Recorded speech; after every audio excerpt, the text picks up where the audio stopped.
gonna take Cracker Jack timing, Wang. Total concentration. You ready, Jack? I was born ready. Hi there's Mario, thank you very much for watching. Let me tell you something about a movie that I used to watch all the time as a kid, Big Trouble in Little China.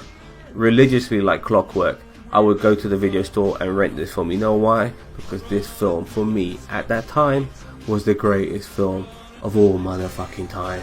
I couldn't get enough of this movie. It was so ahead of its time. I'm saying that word a lot, I know, but it was so ahead of its time that it just blew me away. When you first see the trailer for this film, you think to yourself, wow, what an amazing looking movie this could be.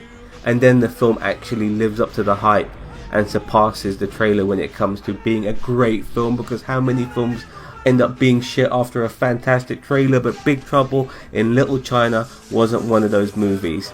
Now let's see what makes this film great. Well, regarding the legacy this film has left, it's amazing. I mean, things like Mortal Kombat has come out of this movie. This film influenced Mortal Kombat. When it comes to martial arts, this film was ahead of its time, because the sort of martial arts they were showing was very posy.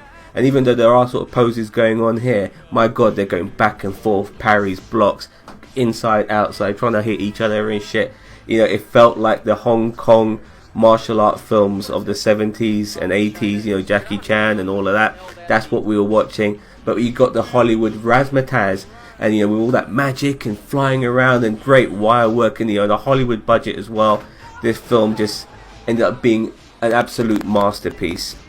Memorable characters as well.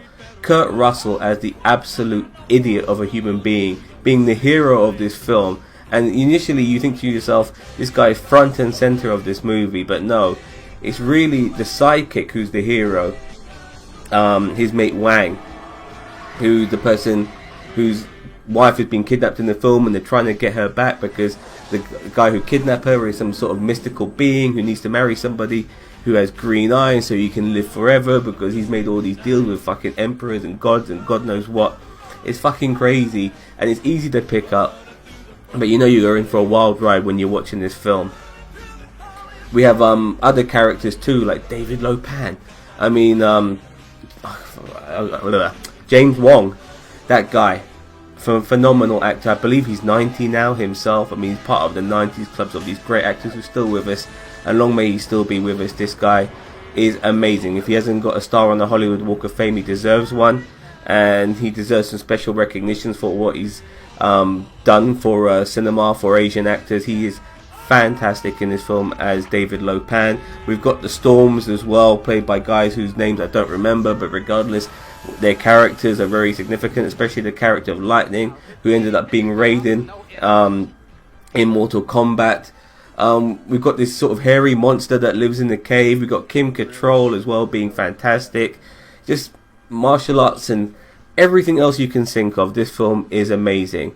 I don't want to talk anymore because this clip's about to end, but I love this film. It's the best thing ever, and if you haven't seen it, go watch it. Thank you very much for watching, and have a nice day.